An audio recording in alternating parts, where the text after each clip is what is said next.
Let's start with how I got into nursing. I was in the hospital. I was doing day and nights, and I almost committed myself after 3 months. I was like, I'm done. I need help. Can you take me on as a patient? No. Why I was so intrigued about addictions? Well, it dawned on me after I got into it, I've got my own mental health stuff that I battle. My family has their own stuff that they battle. So it ended up being a calling to me that I just didn't have any clue as to why. There hasn't been a single nurse that I've talked to that hasn't been in a toxic environment as a nurse, which is really sad to me. I think that people that bully and that are toxic need help. I think that they're expressing behaviors that they need help with, but you actually need to give them the help. I thought being bullied by the nurses was bad enough. Being bullied by management is a whole other beast. And it was awful. My mental health went from rocky to it plummeted. You cannot be bullied as a nurse. You can't just take that stuff and be like, it's okay. We always talk about there's not enough nurses. Sure, but we're not doing anything to retain them. And so that's why I preach about community and the importance of it and why we all need to band together. We could have the most powerful voice if we all somehow put it together. Welcome to the Nurse on Purpose podcast, where we challenge media stereotypes about nursing and spotlight the incredible and diverse roles nurses play in healthcare. I'm your host, Nello. Every week, I'll be joined by a nurse who is reshaping the narrative. From frontline care to leadership, education, innovation, and beyond. Our aim is to show the world that nursing is so much more than what we see on TV. Together, we'll explore how we can collaborate with media and other stakeholders to create authentic and inspiring portrayals of nurses. Let's begin the conversation and ignite change, one episode at a time. Hello, everyone, and welcome again to the Nurse on Purpose podcast, where we challenge media stereotypes about nursing and spotlight the incredible work of nurses every day. My guest today is driven by a deep passion for mental health and addiction care. Working in residential treatment, methadone clinics, and psychiatric hospitals, she has supported patients through some of their toughest moments, providing care, counseling, and compassionate listening. After moving to Calgary in 2013, she expanded her experience into community nursing and home care, focusing on case management and interdisciplinary collaboration. Her role as a supervisor gave her the chance to lead healthcare teams and mentor new nurses, which sparked her interest in education. So it is my pleasure to welcome to the podcast, Courtney Mansbridge. You're welcome. Oh, well, thank you. I love your spirit. Awesome. Thank you for coming. So today we're going to be talking about really just mental health advocacy in nursing, including issues of burnout and addiction, and really just your role that you have taken on to support nurses on these issues. So first, I just want to start off by asking you, what has your journey been like in nursing? How was your interest in nursing sparked to begin with, and what roads have led you to where you are today? Let's start with how I got into nursing, because I feel like I didn't follow the path that so many people that I knew did. There were people when I went to school that followed the path of I've been involved in some sort of, a cancer situation and I felt compelled to be a nurse, or I had children that were always in the hospital. Again, I felt compelled to be a nurse, or they had family that were nurses or in that field. I had none of that. My mom didn't go to school, and my dad is an electrician. So I didn't have any of that. I actually watched ER when I was younger, and I was like, yes, I want to be a doctor, actually is where I started. And then when I was 18, 19, I'm like, there's no way I'm going to be able to go to school for 10 years. I could not see that far in the future. What's the other option that I have? I want to work in healthcare. Oh, a nurse. Why not? That's only 4 years. I can do that. And so I got my degree in Winnipeg, Manitoba, Canada. And so I did a joint program between a college and a university. And so when I was in school, I don't remember all of school. It was 14 years ago. But what I do remember is that I failed a pediatric rotation. And that was I almost failed my first year because I was like, I don't need to do anything for school. I'm fine. And then I kept going through, and then I failed this pediatric rotation, and it was like, oh, You got to study. this is awful, right? Well, it hit so hard. I didn't I made a mistake, and I couldn't understand the reason that I failed. There was no explanation, right? There wasn't I just could not wrap my head around it. And it really just jolted me to be like, I don't even know if I want to do this. I also had a rotation. So the way it worked is then I ended up with a surgical rotation instead of pediatrics again. And then I was in it was in acute care in a way. And I thought I wanted to be an emerg nurse. I was like, because again, ER. I was like, I'm going to be an emerg nurse. This is what I want to do. Well, I was in that acute unit, and a friend of mine had a patient that all of a sudden they went from they weren't okay, but they were not critical, to all of a sudden they blew up like a balloon, and everybody was rushing in there. And it was like, I was like the deer in the headlights, like, oh God, no, nope. This is not me. So I had to question, what am I going to do? I feel like when I was in school, and it's gotten better now, but everybody always pushed, you had to be in the hospital. You have to be in the hospital. You have to be in the hospital. I hated the hospital. I did not like it. It's not my shtick. It never has been. So I never worked in it. And so thankfully I had a rotation in addictions, in mental health. And I found my calling at that point. Okay, you know what? If I'm going to be a nurse, this is where I'm going, because I don't like anything else in it. I love this. And it didn't really dawn on me at first, the reasonings, but eventually it came. But the main positive point about it was the person that I got hooked up with. It was through the Addictions Foundation of Manitoba. His name was Zenon. He was amazing. He took me under his wing, and he was the best mentor anybody could ask for. He showed me everything and even more. And he helped me when I was done to get into there, to have a job. And so I'm forever grateful to him, because he really helped me feel like I could do it.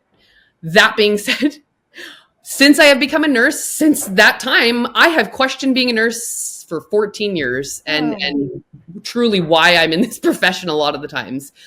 Because unfortunately, yes, I started my career out. I worked in addiction. So I worked in a methadone clinic. I worked in, like you said, a men's and women's residential. I worked in a lot of different areas within the Addictions Foundation. I never got a permanent position though. So I ended up kind of going into home care in Winnipeg before I came to Calgary. And so I kind of dipped my toe in there, and it was okay. I was in the hospital, psychiatric hospital, not bedside, ER nursing, psych hospital. But honestly, I was doing day and nights, and I almost committed myself after 3 months. I was I'm done. I can't, I need help. Can you take me on as a patient?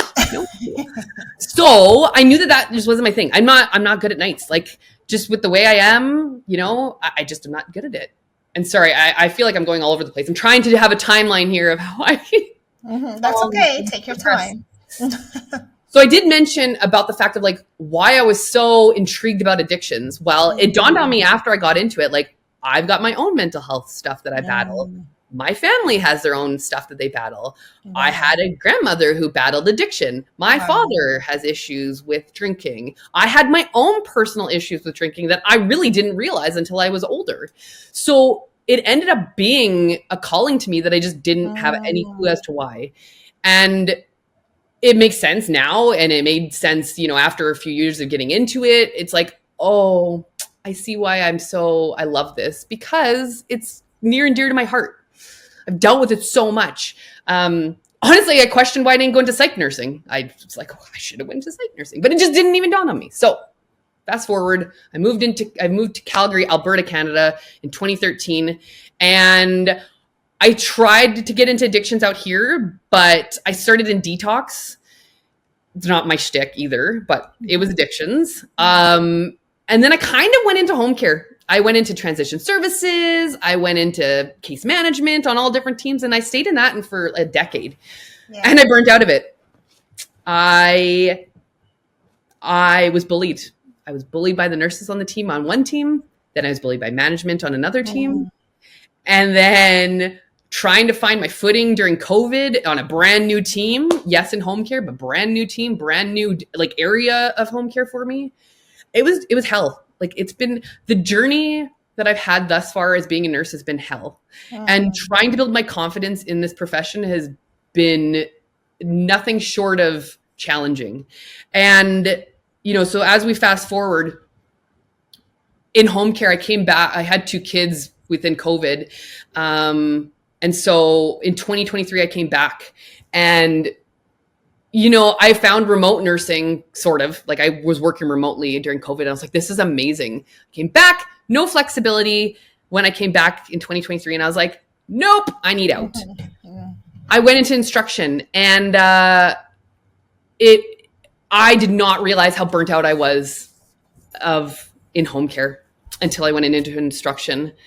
I all of a sudden had this passion again. I was like, I want to learn and I want to do, and I'm so excited. I had none of that. None, not a single ounce of that. I was literally, honestly scraping by, I think, by the bare minimum.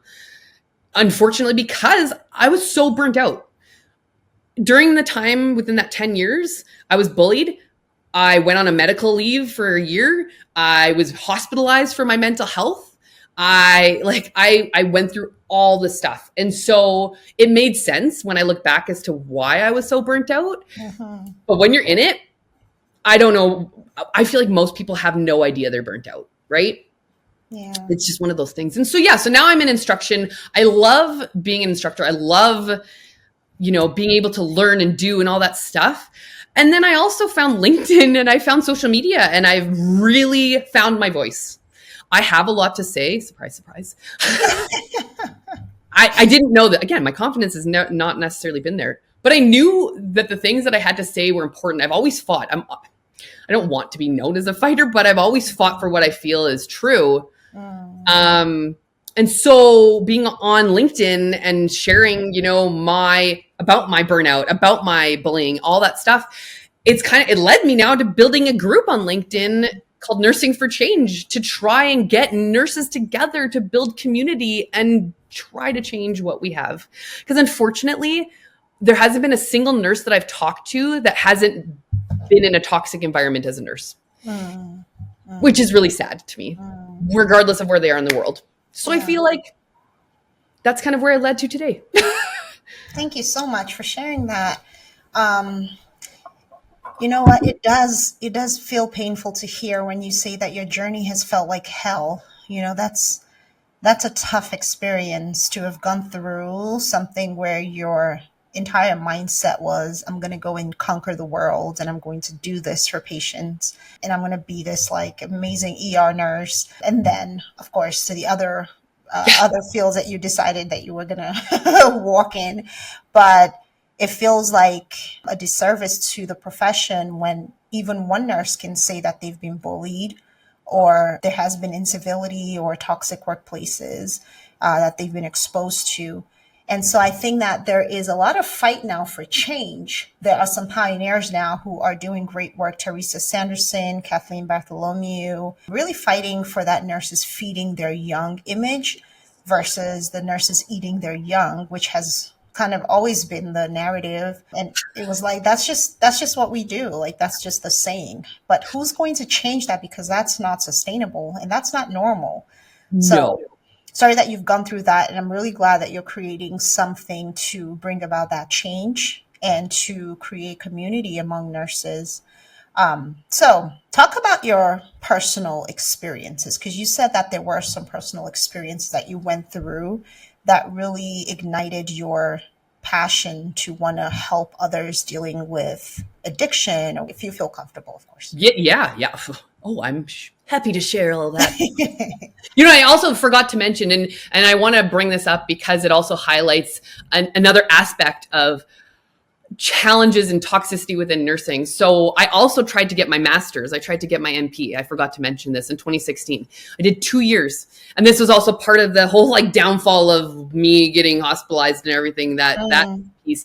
But I did 2 years. Everything was fine. I was handing in assignments. All was good. All of a sudden, I do this rotation. It was a women's rotation, and I'm failing the clinical piece and I'm failing the course. What? I didn't, and again, now that I'm in academia, I know what you can do to try and fight those things, but I didn't at the time. But yeah, no, I did horribly. This instructor brought it out to everybody, like, these people did really poorly. I don't know. Like, it was awful experience. And it's something that I hold true to myself now of being an instructor. Like, I'm not going to put people through that. I have, and I didn't even realize it. And I've had to learn to like change the way that I've operated, because you don't even realize that you take a lot of what you've done or been through and implemented that, right? Yeah, hurting people hurt people, huh?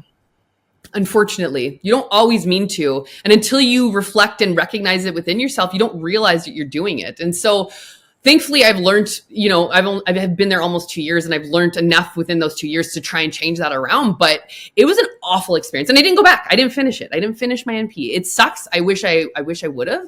But at the same time, I'm like, was it the best thing to do? I don't know. I love the NPs that are out there, but yeah, it's no different. They're still having a fight. There's still a fight, right? So you asked me about, and I'll go back to that. You asked me about my journey with it. So the way that it ended up happening was, you know, I went to this job. I started as a case manager, and I was all bright-eyed and excited because I'd worked on the other end. So I worked in transition services, which is like the middle person in the hospital between home care and vendors.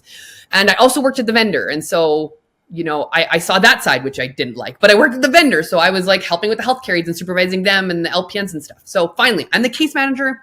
Got this. And I was the lucky person that ended up, the way that it was structured is everybody kind of had a pod. And so within that pod, there was a nurse, there was a case manager, there was a physio, occupational therapist, all those kind of disciplines. I had all the pods. I dipped my toe into all the OTs, all the physios, all the nurses, instead of my own pod. Yeah. So I had to manage all different personalities because I just got lucky and I had areas that had everybody in it. Within that, I had these nurses that bullied everybody. I was the case manager. They were called the nurse interventionist. So they were doing all the wound care and all the like more hands-on work, whereas I was case managing the client, their care. So they bullied us. It was like, oh, well, you can go do that. Oh, this is your job. Oh, blah, blah, blah. And putting it all on me, putting it on the LPNs. If anyone came in casually, all of it was on them. It was, they had the full caseload from them.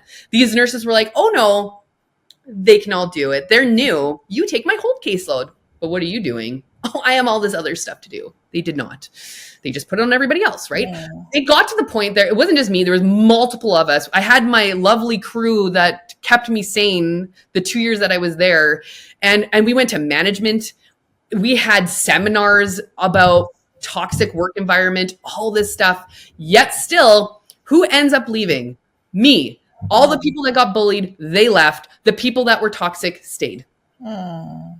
Which is kind of unfortunately how it ends up going in a lot of these areas. And unfortunately, we had a union. And I like unions, but I don't like unions at the same time because they protect those people, right? I think that people that bully and that are toxic need help.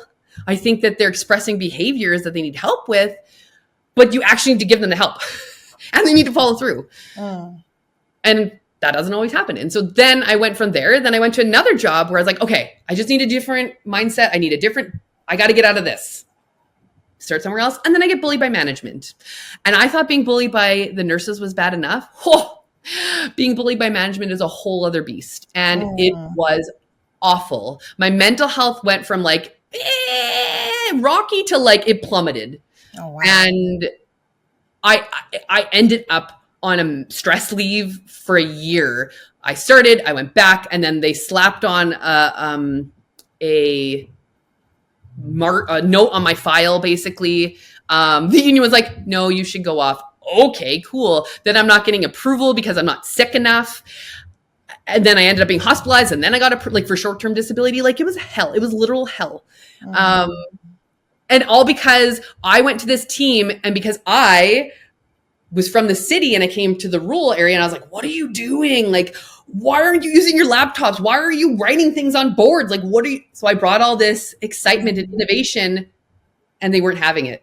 And I wasn't having a lot of the things. I was on an ethics committee in the city, and I was like, no, I'm not like this. I had a patient that was being verbally abusive to the nurses. And all of them were like, yeah, that's just her. We've tried and, this is how it goes. And you were like, literally. no. And that was the downfall for me. Unfortunately, that patient was my downfall. I ended up shooting myself in the foot because I put myself out there and wasn't letting it go. That patient ended up getting off of our caseload because the higher up manager was like, so you can go to the clinic, because she was able to walk. She was a senior, but she was capable. She was getting a tinzaparin injection. So she was getting a blood thinner.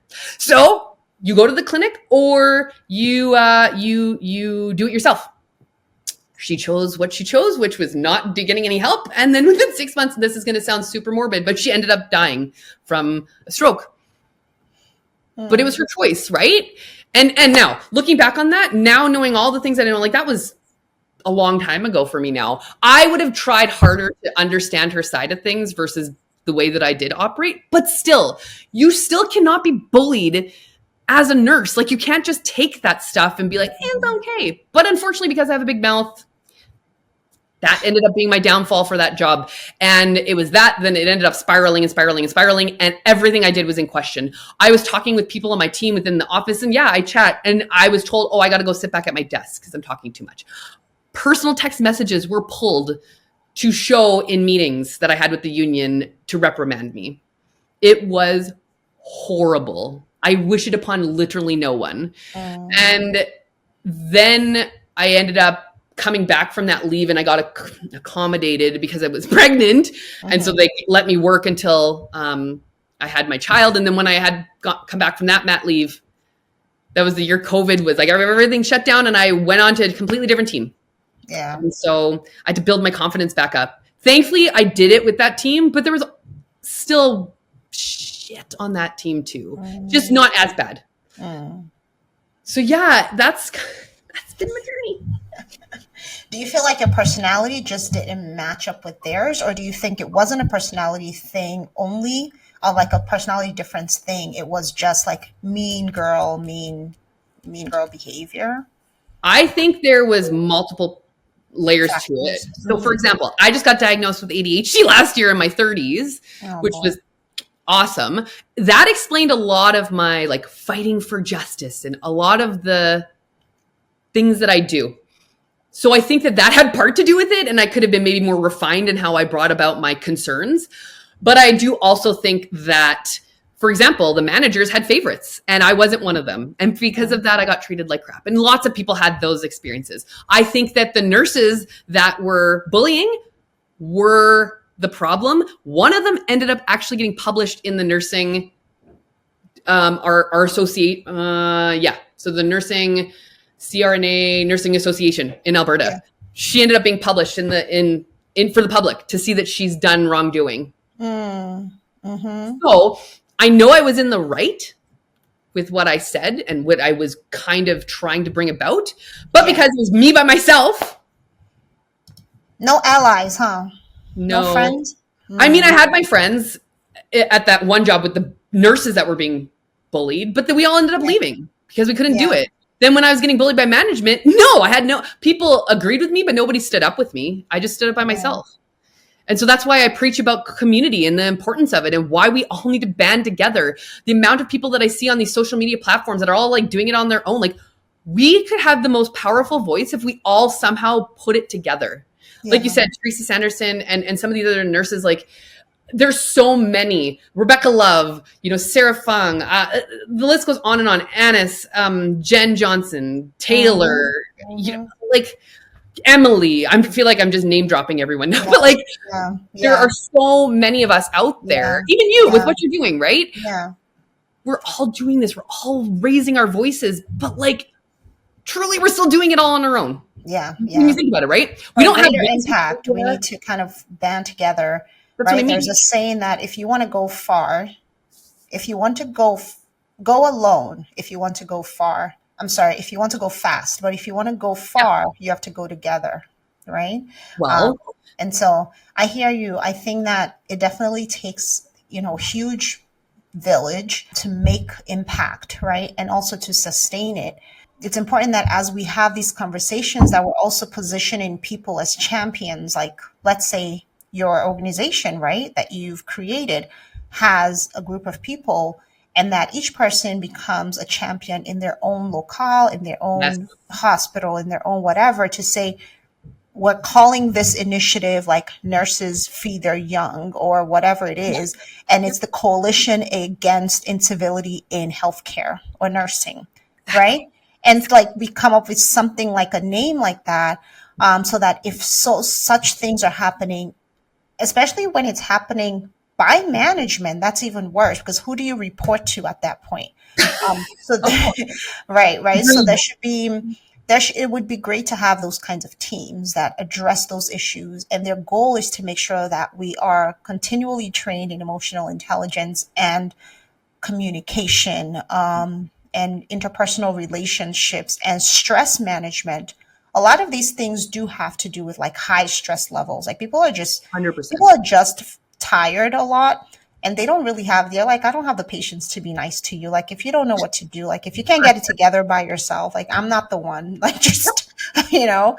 So I think a lot of that also has to do with just staffing ratios, high stress on the job, all the personal factors, I'm sure. So I'm sorry that you got to go through bullying and those kinds of things.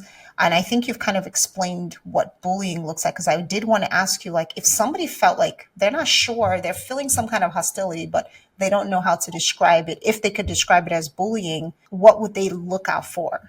And it's interesting because I feel like it always looks different. So ironically, I feel like it shouldn't be ironic, but I was bullied.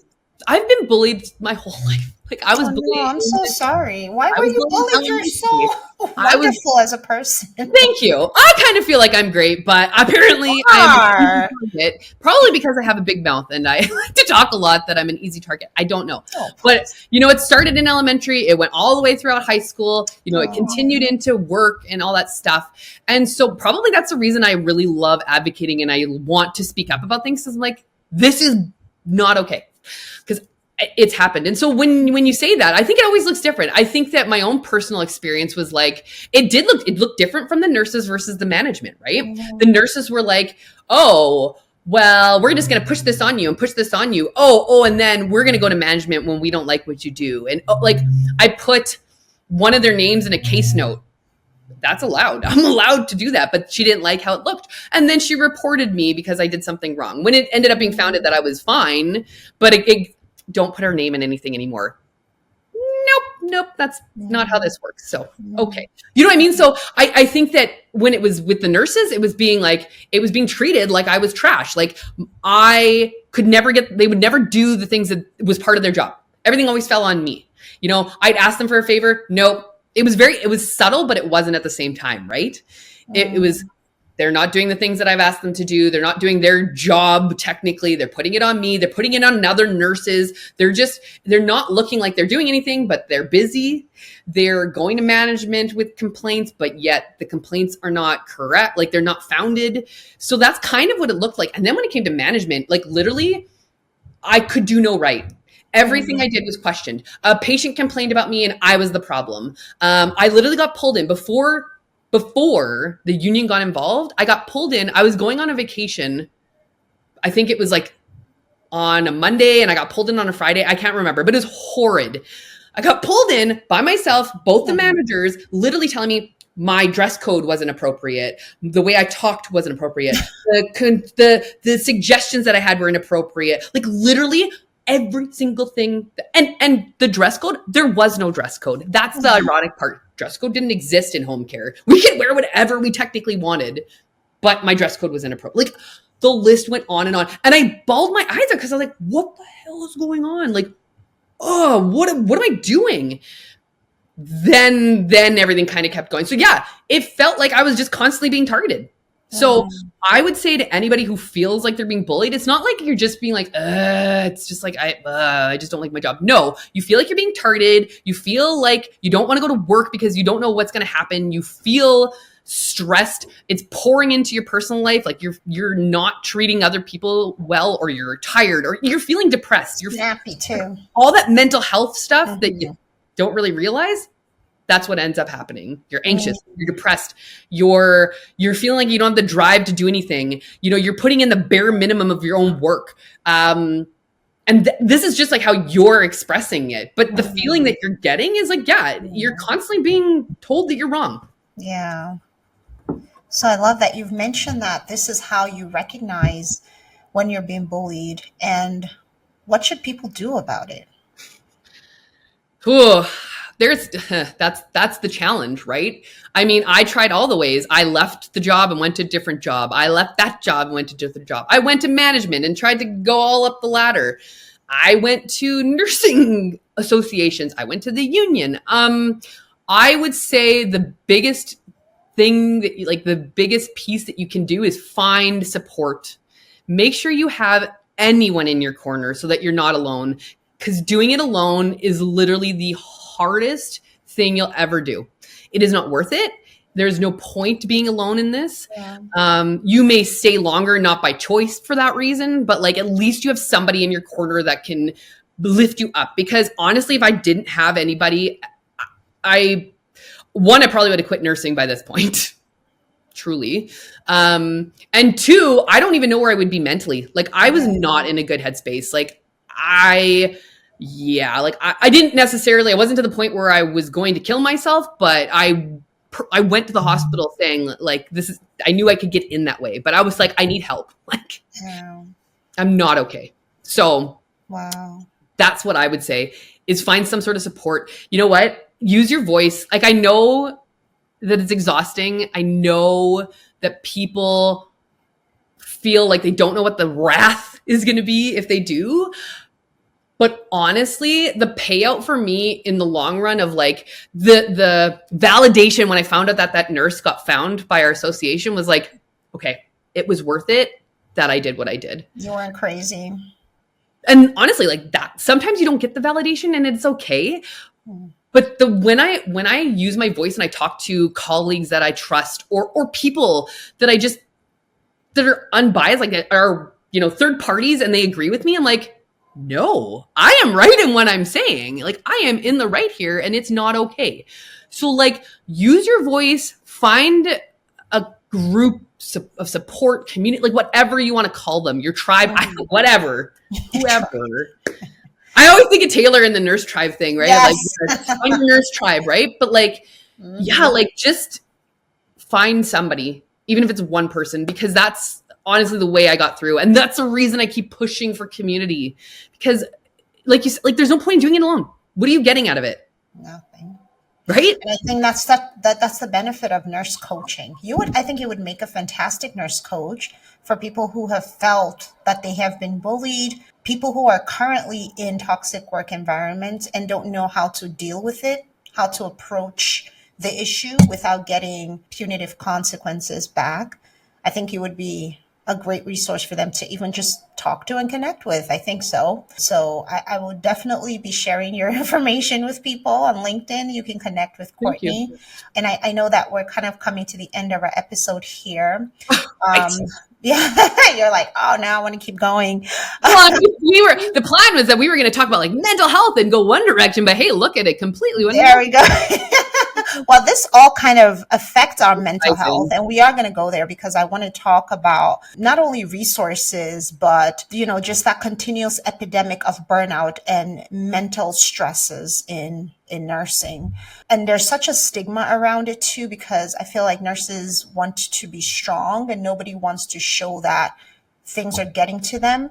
Yep. So, let's talk about mental health in nursing. What do you think are some of the most common mental health challenges that nurses face? And you've kind of touched on this, but why do you think these issues are so prevalent in the profession besides, of course, the toxic work culture? Oh, I feel like there's just too many layers of that to be and I appreciate you asking me that. When I think about it, there's just so many layers. Like I think of school as the first layer to that of like, we are burning our students, nurses out, our new nurses out before they even hit the ground running. Honestly, I can't tell you the stress that I feel from my students when I see what they have to do and how they talk to me and what like it just makes me sick.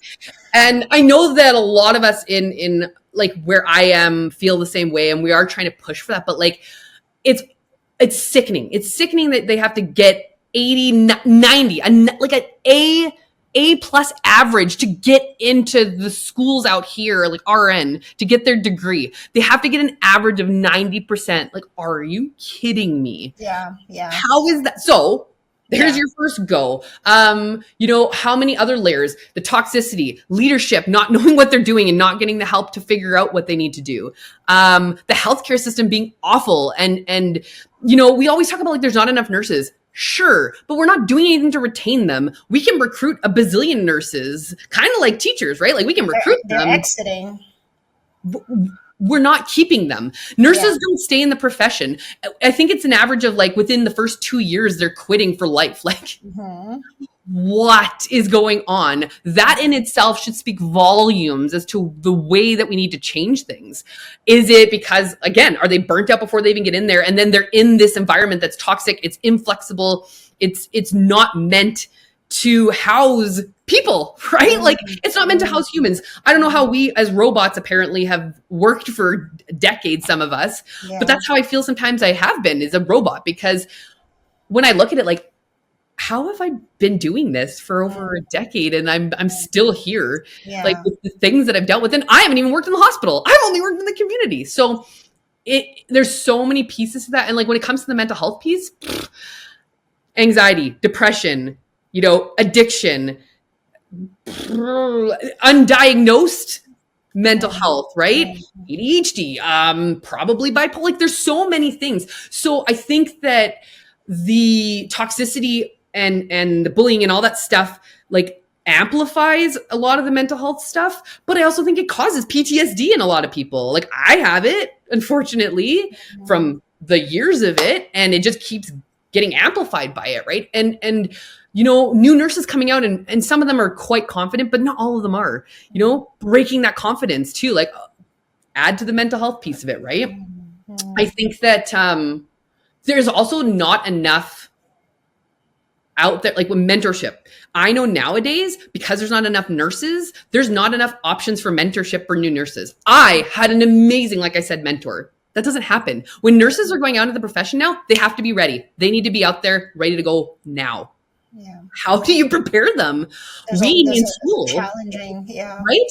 We need to be preparing them completely different and preparing them with skills of like leadership, preparing them with the critical thinking skills that they need, like all those things. And I know we're trying, but that's where we need to be like leaning towards, versus like those hard skills of, can you put in a catheter? Can you put in an IV? I haven't done it since school, and I'm supposed to teach myself to be able to teach students how to do it, right? So just goes to show how important that is, that skill. I think that, like it's there's so many factors. Like we need to get a mentorship program into everywhere, right? Like to provide that help to retain these nurses. I don't know how it is where you are in the US.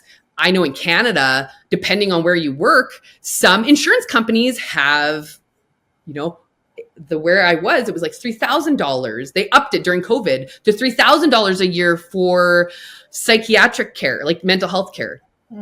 My husband's company has $300 a year. Out here, Canadian, it costs $220 an hour to see a psychologist. Where are we getting the money to pay for the help if we are getting bullied?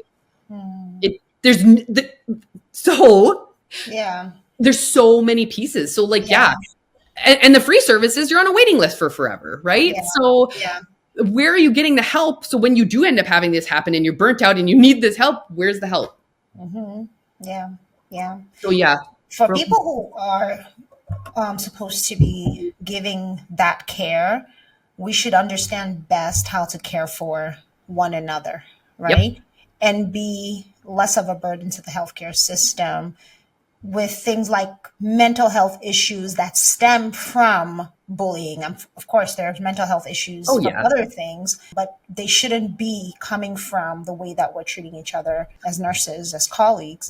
That's something I would love to see change. Thank you for that work that you're doing. I hope that people can connect with you really, truly, and fight together. Fight for change together. And if you see things, call them out. Don't be afraid to use your voice. Even if you get punished for it, so what? You still spoke up, and that's fine, I can't tell you how important that is. And my motto has always been, if you have had it happen to you think about the fact that there's likely somebody else having it happen to them. Absolutely. So speak Yes. up, because you're not Yeah. just speaking up for yourself. Yeah. You're speaking up for potentially one to like who knows how many people. How many others? And if those people are not stopped, they just keep going because they get rewarded by 100%. by being there, by remaining. That's a reward on its own because people are fearful of them. And so that Correct. by itself is a reward. They feel like, okay, I run this place, I'm the boss, and Yeah. like nobody can tell me anything. But the moment somebody challenges them and management actually kind of collaborates with that person and makes a change, then they lose their power. Correct. Because a lot of times those people are close with management. That's the funniest part. They Yeah. have some kind of, I don't It's know, true. whatever it is. It's like Yep. they have some club or clique, I don't know. Something. And Yeah. that's what makes it even worse, right? 100%. And that's why I said those champions that can be stationed in different hospitals, these are the people that we report to, and these are the people that make the decisions about what happens to bullies. I think that's key, especially in nursing. Exactly.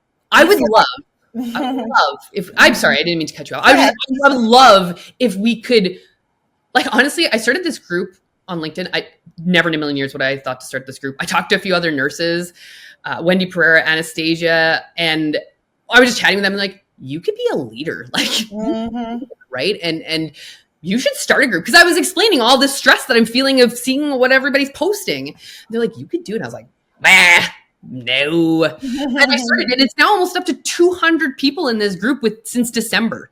Yeah. And so I would love, I just don't like LinkedIn because I can't seem to get anyone to see the notifications. But like, I want to keep having these meetings to try and have that happen. Like, let's figure out ways that we could make change. Yeah, maybe it's we each champion our own areas and we each start like bringing out that to whoever we can. Maybe and then we can teach like courses to, on Right? the floor in the unit, and communication courses, emotional intelligence Yes. courses, Yes. like we do all these CEUs in the hospitals, like those could be an integral part of our Yes. culture. Yes. Right. So I'm all for that, because it's not just about healthcare No.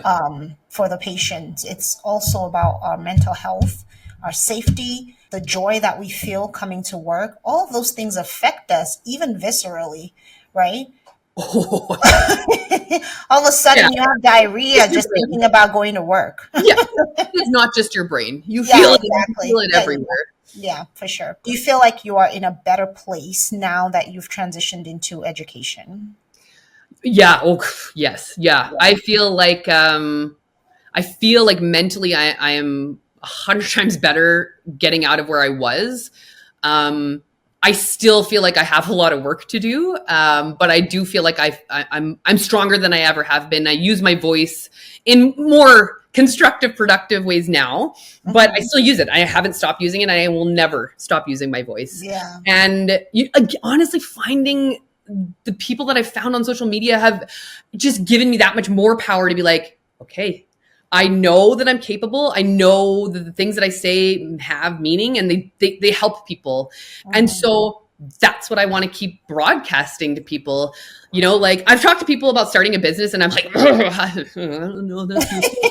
I would love to work for myself so I could just not have to You're deal with so animated. I can't. I can't help myself. But like, I've never thought that, but I also was like, I've never thought to make a group on LinkedIn that was going to grow to almost 200 people. So I'm like, well, you never know what's in the cards. But at the same time, I just want to keep voicing this to people. Like I've said, if money wasn't an option, I would quit my job today. I would start advocating for mental health tomorrow, any place, anywhere. And not just for nurses, but for everybody, because I truly feel like we all, like the public needs to be more aware of these things. I would say definitely reach out and join like Teresa, Oh, I have. Chatted. Yes, there you are.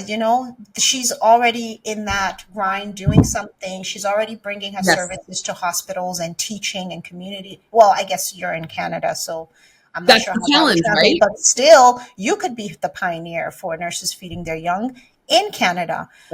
So why not do that? That's the whole collaborative spirit that we've been talking about. So I don't want to reinvent the wheel. Exactly, right? Not my shtick. And you do bring your own unique experiences to the table. But I do just feel like if there's something already there, Yes. you can join, but it doesn't mean that you can't still have your Oh yeah. work on the side, right? Yeah. But that's Yeah. the whole point.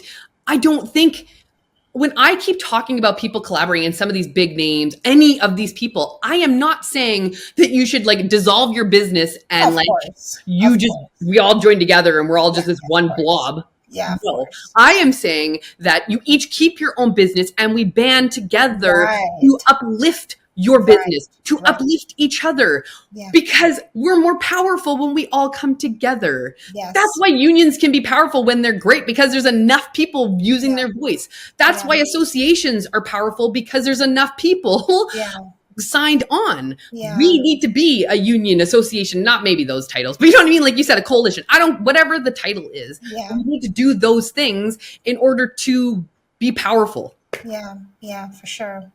So Wow, you're a force, girl. I think we can talk about this for hours, but I wanted to really just kind of wrap up by playing our media game. Sure. I know you've seen some shows. Tell me what your thoughts are about nursing portrayals. Oh, I don't know. I love it, but I'm also like, because I hope that the thing that I decide to talk about is going to be just as good. I don't know. It's stressful trying to think of these things. You know, it's funny. I'm a super creative person. Like I love being creative, but it's like you think on the spot. You're like, oh, the stress gets to you. I hear you. But you know what? Have at it. Show me. Okay, let's play our game. Okay, you said you love it. Let's see if you're going to love this. I think you will. Okay, so I'll pick a category from the jar. Ready? Yes. And then, of course, you're going to turn into the writer of your own show that features a nurse or a nurse lead. Yes. You ready, Canadian girl? I am. Okay, let's go. Let's see. Oh, wait, I should shake it more. All right. Oh, you are going to love this. Mm-hmm. Your category is true crime. Okay. Okay. Okay. So fun. True crime. Like you and I talked before this, but like I guess when I think of true crime, I think of police officers and like detective shows, right? Yep. So I like, how do you fit the nurse into that? Okay. So if I think of mental health, I think of addictions. If anybody's ever watched Nurse Jackie, the whole show's premise was that she was an ER nurse, but she coped with her everything by using pills. So I want to take that idea, but like make it so that it's not the nurse with the addiction, but the nurse is dealing and helping others with addictions. The plot to it, though, is the nurse has all these clients who are dealing with addictions, whether it's alcohol, drugs, whatever it can be, but they're all of a sudden overdosing. And they're overdosing on drugs that they don't even use sometimes. And so this nurse is questioning, like, what the heck is going on with all of my clients? And so because this nurse is a detective, not actually a detective, like they're not a PI, but they just feel like that's in their heart to do. They start to investigate, and then they realize that there's somebody out there who is providing these drugs. They're like getting in with all of these clients. They're finding out through the nurse, like they're close with the nurse, and they're finding out who these clients are, and they're giving them the drugs, and they're laced, and that's how they're overdosing, because this person, I don't want to call them a bad guy, but they're a bad guy. The bad guy of this is they're basically drugging. They're drugging these clients of this nurse, and she's having to figure this out. And then, I mean, we can go into the whole thing, but I feel like in the end, she ends up, bringing in her whole group of colleagues and like getting all of them to start doing this detective work of like putting up this like board. Maybe it's a digital board now because we're in 2025, right? But this digital board of like, oh, okay, well, it's this kind of, and like putting all the string pieces. I'm envisioning like CSI and all that kind of stuff. Right? Yay, I love that. And like, thank you. And showcasing, but at the same time, actually showcasing what nurses do. I think it's funny. I talked with Jen Johnson, Drivers, right, about The Pit. I don't know if you've seen that show. Yeah, I have seen that. I have I seen them. love it. And so she's Yeah. an emerge nurse. And I was like, so how realistic is it? And she said there is some realism. It's not as like dramatic, Mhm.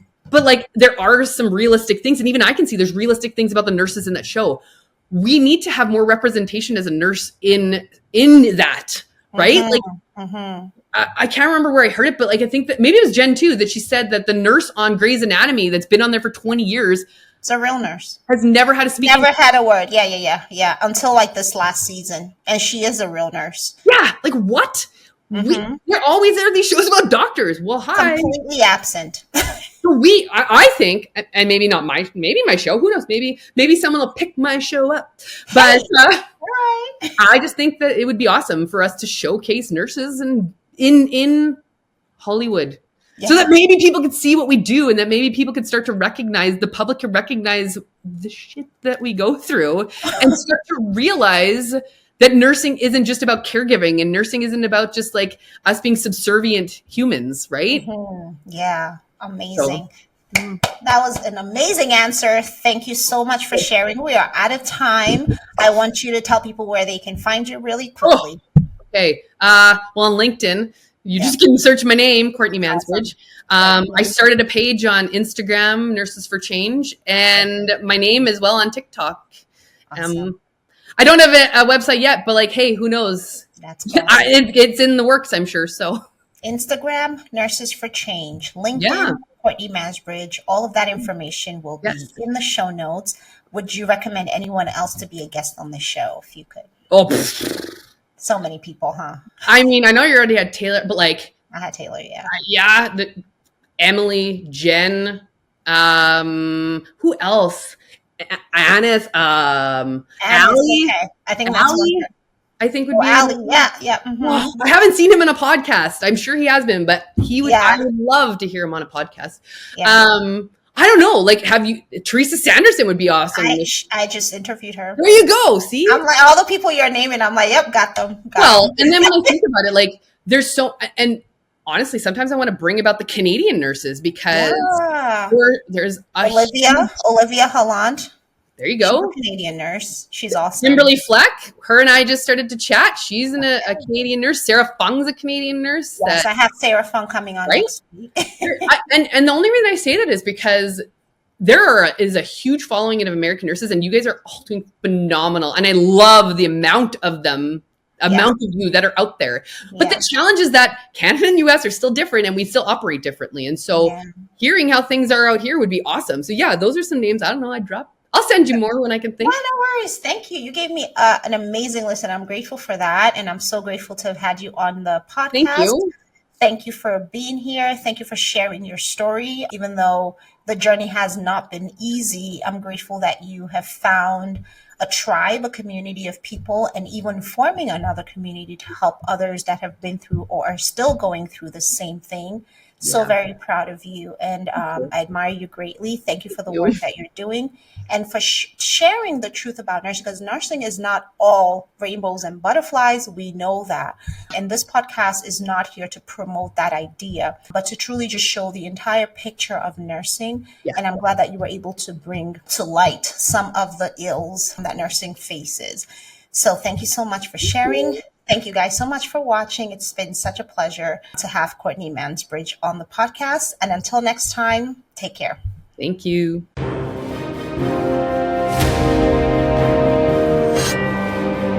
Thanks for hanging with me till the end. I hope you gained some valuable insight into the world of nursing. If today's episode inspired you, please like, subscribe, and share with someone who needs to hear about the amazing work nurses are doing.